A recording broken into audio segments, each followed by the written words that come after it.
Welcome ছাত্রছাত্রীরা, আমার YouTube channel পিকুমা science trip এ তোমাদের স্বাগত জানাই। এখানে সায়েন্সের নানা বিষয়ে খুঁটিনাটি আলোচনা থাকবে, যা তোমাদের মতো বিজ্ঞান পিপাসু ছাত্রছাত্রীদের মনে বিজ্ঞান চেতনার বিকাশ ঘটতে সাহায্য করবে। আজ আমরা জানবো কিভাবে ইথিলিন থেকে পলিথিন তৈরি হয়। তো তোমরা যদি চ্যানেলে নতুন হও তাহলে অবশ্যই চ্যানেলটি সাবস্ক্রাইব করো, কমেন্ট করো এবং শেয়ার করতে ভুলো না। আসলে ইথিলিন একটি অ্যালকিন শ্রেণীভুক্ত সমযোজী যৌগ, যেটিতে দুটি কার্বন পরমাণু পরস্পরের সঙ্গে সমযোজী দ্বিবন্ধনে আবদ্ধ থাকে। তো চলো আমরা ইথিলিনের সংকেতটা একটু দেখে নিই।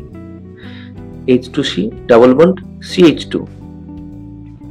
এই ইথিলিনকে উচ্চ চাপে অর্থাৎ প্রায় 1500 থেকে 2000 ATM চাপে পারঅক্সাইড, অক্সিজেন বা ক্রোমিয়াম অক্সাইড অনুঘটকের উপস্থিতিতে 150 ডিগ্রি সেলসিয়াস থেকে 200 ডিগ্রি সেলসিয়াস উষ্ণতায় উত্তপ্ত করলে বহু সংখ্যক ইথিলিন অণু পরস্পরের সঙ্গে যুক্ত হয়ে দ্রুত বা সংযোজন বিক্রিয়ার মাধ্যমে উচ্চ আণবিক গুরুত্ব বিশিষ্ট ইথিলিনের পলিমার পলিইথিলিন বা পলিথিন উৎপন্ন করে। এসো এটিকে একটি বিক্রিয়ার মাধ্যমে আমরা দেখাই।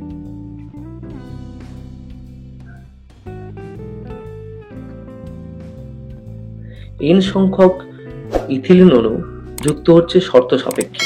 এই শর্তগুলো আমি একটু আগেই বললাম।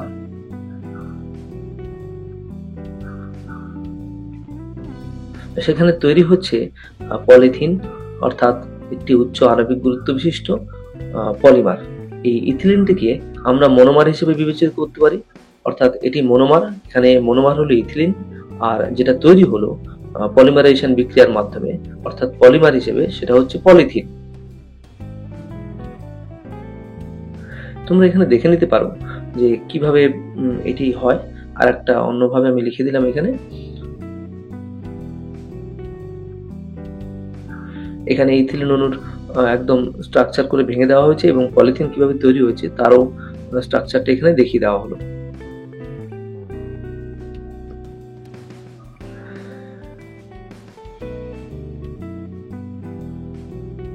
একটি ব্যাপার খেয়াল করো যে ইথিলিন একটি গ্যাসীয় অণু, যেটির পলিমার অর্থাৎ পলিমারেশন বিক্রিয়ার মাধ্যমে ফলে একটি কঠিন বৃহদাকার অণুতে পরিণত হয়েছে।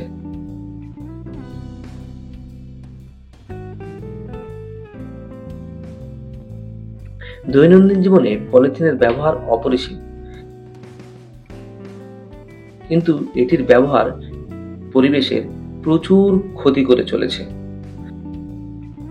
বর্তমানে এটির ব্যবহারে নিয়ন্ত্রণ অবশ্যই প্রয়োজন। এখানে শিল্পক্ষেত্রে আমরা প্রায় এরকম গ্যাস সিলিন্ডারে করে কারখানাতে এরকম ইথিলিন অণু আসে, তার থেকে ছোট ছোট পলিথিনের দানা বা পলিথিনের ছোট ছোট প্লাস্টিক বলে যেটাকে আমরা, এগুলো তৈরি করতে দেখি এবং সেখান থেকেই আমাদের দৈনন্দিন জীবনের নিত্য নৈমিত্তিক যে সমস্ত ব্যবহার্য জিনিসপত্র তা যেগুলো আমরা বাজারে প্রায় দেখতে পাই, সেগুলো এইভাবে তৈরি হয়। চ্যানেলটি ভালো লেগে থাকলে অবশ্যই তোমরা চ্যানেলটিকে সাবস্ক্রাইব করো এবং পাশে থেকো, যাতে আরো নতুন নতুন ভালো ভালো ভিডিও তোমাদের জন্য আনতে পারি।